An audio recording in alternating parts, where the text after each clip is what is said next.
میرے لیے نہیں لگایا، یہ میری سمسیا نہیں ہے، تمہاری سمسیا، میں تمہاری کیا مدد کر سکتا ہوں؟ چوہا واپس ہو گیا، بڑا کمزور دماغ، بڑا کمسن دماغ، اپنی حالت فکر کو لے کر واپس آیا۔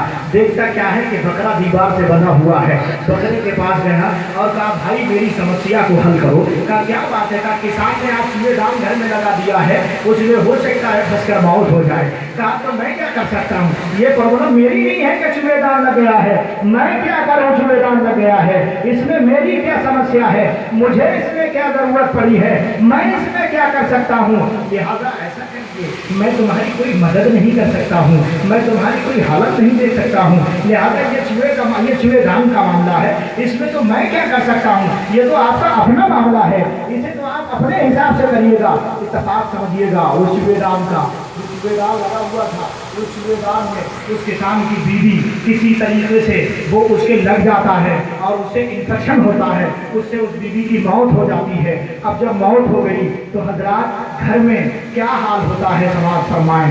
تم تمام عزیز اور اقربا ہے، اب چونکہ تیزا ہونا تھا، کوئی میٹ کا انتظام نہیں ہے، کوئی گوشت کا انتظام نہیں ہے، بکرے کو لایا گیا، پہلے بکرے کو ذبح کیا گیا، پھر اس سے تیزا ہوا، تھوڑے دن کے بعد کچھ مہمان اور آئے، اب مرغے کی بھی باری آ گئی، اب مرغے کو بھی ذبح کیا گیا اور مرغا بھی کھا لیا گیا۔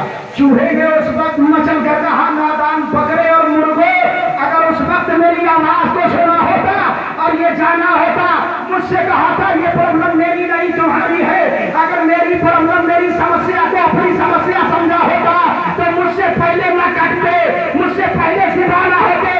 اے چھچ جا کے خوش ابیدہ زندہ دل مسلمانوں، اس فلسفے سے تمہیں نصیحت دینا چاہتا ہوں، ٹکڑوں میں بٹنے والے یہ نہ سمجھو کہ ظالم تم پر نگاہیں نہیں اٹھائے گا، آج اس کی باری ہے، کل تمہاری باری ہوگی، پرسوں کسی اور کی باری ہوگی۔ اس طریقے سے ہمارے سب گھر جلا دیے جائیں گے، ہمارے سینے سے عشق مصطفیٰ نکال دیا جائے گا۔ ضرورت ہے ہمیں نہ بٹے، ضرورت ہے ہم عشق مصطفیٰ میں دامن کو اپنے سوارے رکھیں، ہمیں ضرورت ہے کہ ہم سرکار دو عالم صلی اللہ علیہ وسلم کے اس راستے پر چلیں جس راستے کو سرکار صلی اللہ علیہ وسلم نے ایک کا راستہ دیا ہے۔ کہ جو انجام مرغے کا ہوا وہ ہمارا بھی ہو، جو انجام بکرے کا ہوا وہ ہمارا بھی ہو، کیونکہ اس نے پہلے ہی آگاہ کیا تھا۔ ملت کے نوجوان ساتھیوں، قابل احترام بزرگوں اور دوستوں، کیا کریں اس قوم کا، کیا حال ہوگا اس قوم کا کہ یہ وہ مسلمان جو کبھی اتحاد کے نام پر ایک ہو جایا کرتے تھے، وہ سیف اللہ میں وہ حضرت خالد بن ولید تھے کہ جن کے کردار و عمل نے ہزاروں کو کلمہ پڑھنے پر مجبور کر دیا، اور آج کا یہ مسلمان ہے جو اپنی مسجد میں امام کا تقرر نہ کر سکتا ہے، جو اپنی مسجد میں امام کے لیے ایسے ڈر جایا کرتے ہیں۔ ایک ہی مسجد کا حال یہ ہے، صرف ایک کا نہیں ہے، ہندوستان کی متعدد مسجدوں کا حال یہی ہے۔ میں کشمیر سے کنیا کماری تک کا حال دیکھ رہا ہوں کہ جہاں جہاں دیکھو ایسی ایسی جگہیں ہیں، لوگ کیسے کیسے لڑ رہے ہیں۔ ایک مسجد کا حال تو یہ ہو گیا کہ وہاں لوگ لڑ گئے، مسجد کے پیچھے بولے آدھی میری آدھی میری ہے، دو لوگ ادھر ادھر ہو گئے، آدھی برادر ادھر ہو گئی، آدھی برادر ادھر ہو گئی، آدھی آدھی مسجد کو بانٹ دیا گیا۔ حضرات امام صاحب رات کے اندھیرے میں حجرے میں سو رہے تھے، سوتے سوتے سوچنے لگے کہ یہ وہ قوم ہے جو مسجد کا معاملہ آیا تو آدھی آدھی مسجد بانٹ دی، کہیں ایسا نہ ہو کہ صبح فجر کی نماز میں امام کا بھی بٹوارا ہونے لگے۔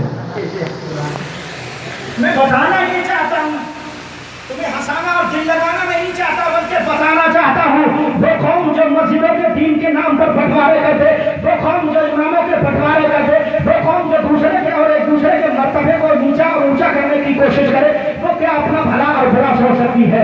اللہ اکبر، کیسا وہ دور تھا، سبحان اللہ کثیرا والحمد للہ کبیرا، حد میں مبارزت کا نعرہ لگتا تھا، اپنا نکلتا بیگانہ نکلتا، چھوٹا نکلتا بڑا نکلتا، سب کے سب مسجد میں جمع ہو جاتے، سرکار صلی اللہ علیہ وسلم منبر نور پر تشریف فرما ہوتے، خطابت فرماتے، ارشاد فرماتے ہیں کہ اے میرے صحابہ کرام، ایک رہنا، نیک رہنا، کتاب قرآن اور میرے اہل بیت کو مضبوطی سے پکڑے رہنا، راہ راستے پر رہو گے۔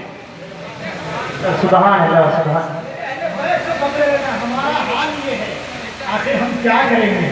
ہمیں کہاں جانا چاہیے تھا، ہم کہاں جا رہے ہیں؟ ہم کیا ہیں اور کیا ہوئے جا رہے ہیں؟ ہم آخر بدل کیوں نہیں رہے ہیں؟ ہماری حالت زار کیا ہوئی چلی جا رہی ہے؟ ہم کیسے تھے؟ اللہ نے ہمیں کیسے بنایا؟ اللہ نے 18,000 مخلوقات میں سب سے اچھا ہمیں بنایا، اور ہماری حالت کیا ہوتی چلی جا رہی ہے؟ ہم مسجد میں ایک امام نہیں رکھ سکتے ہیں، کوئی آ گیا تو کوئی کہتا ہے یہ فلاں مشرف کا ہے، یہ فلاں سلسلے کا امام ہے، یہ فلاں سلسلے کا امام ہے۔ اے نوجوان اور بزرگوں اس فقیر محمودی کی بات کو دلوں پر نقش کر لو کہ ہم امام کو سلسلے سے نہیں، اپنی طبیعت سے نہیں، نبی کی شریعت اور نبی کی طریقت میں رکھیں گے. ہمیں کہنے کی ضرورت نہیں ہے. جو حق کا امتیاز کرتا ہے، جو حق اور باطل کی تمیز رکھتا ہے، جو شریعت مصطفیٰ کی پابندی کرتا ہے، ہم اس کے پیچھے نماز پڑھیں. سبحان اللہ، سبحان لیکن حالت کچھ اور ان کی چلی جاتی ہے. غریب نواز رضی اللہ تعالیٰ عنہ کا حال دیکھیے کہ آپ تشریف لائے اکیلے ہندوستان میں آ رہے ہیں. آپ کہاں جا رہے ہو؟ حضور کہاں جا رہے ہیں؟ کہا ہندوستان جا رہا ہوں. کیوں؟ کہ ہندوستان پہ اسلام کا پرچم لہراؤں گا. بولی کیسے ہو جائے گا؟ کوئی آپ کے ساتھ تلوار نہیں ہے، کوئی ہتھیار نہیں ہے. کہاں میرے پاس کوئی ہتھیار نہیں ہے، لیکن اللہ کے نبی کا کردار لے کر آیا ہوں. سبحان اللہ کے نبی کا کردار لے کر آیا ہوں. غریب نواز کون سا وہ کردار ہے؟ کیا ہتھیار لے کر آئے؟ فرماتے ہیں یہ سینے سے لگا، دیکھ رہے ہو قرآن شریف سینے سے لگا تھا.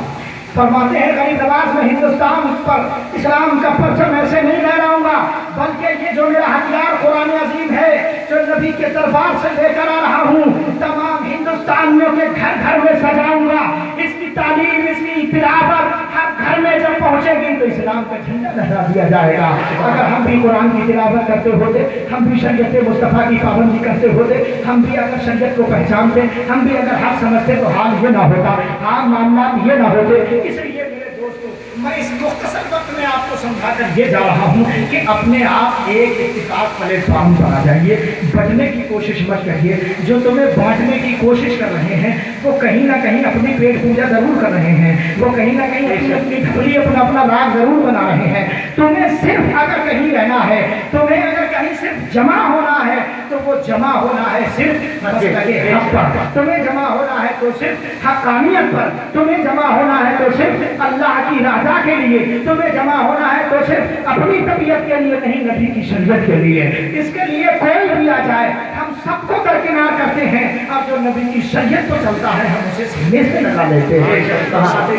اللہ سے دعا ہے کہ مولا کریم مجھے اور آپ سب کو اعمال صالحہ کی توفیق عطا فرمائے. میں نے عرض کیا، قرآن شریف کی تلاوت کی کہ اللہ تعالیٰ نے ارشاد فرمایا بے شک وہ جنہوں نے کہا ہمارا رب اللہ ہے پھر ثابت قدم رہے تو ان پر ملائکہ نازل ہوتے ہیں. حضرات تو اللہ اللہ تو ہم کرتے ہیں، ہم دعویٰ کرتے ہیں کہ ہم مسلمان ہیں، ہم دعویٰ کر رہے ہیں کہ ہم اللہ اور اس کے رسول کے غلام ہیں، ہم اللہ اور اس کے رسول کی اتباع اور فرما برداری کرتے ہیں. تو پھر دلیل یہ ہے کہ ہم پرہیزگار بن جائیں، دلیل یہ ہے کہ ہم نمازی بنیں، دلیل یہ ہے کہ ہم قرآن کی تلاوت کریں، دلیل یہ ہے کہ ہم روزگار بنیں، ہم دلیل یہ ہے کہ ہم روزے دار بنیں، دلیل یہ ہے کہ اپنے پڑوسی کے حق کو پہچانیں، دلیل یہ ہے کہ ماں باپ کے حق کو پہچانیں، دلیل یہ ہے کہ اپنے اسلاف کے طریقے پر چلیں. حضرات گرامی، اور بنا دلیل کے دعویٰ بیکار ہو جایا کرتا ہے. آپ اتنا یاد رکھیے، اگر کوئی بھی کورٹ میں مقدمہ کر دیا جائے اور وہ مقدمہ سچ ہو، آپ کا دعویٰ سچا ہو اور دلیل آپ کی جھوٹی ہو، کمزور ہو، تو جج کہتا ہے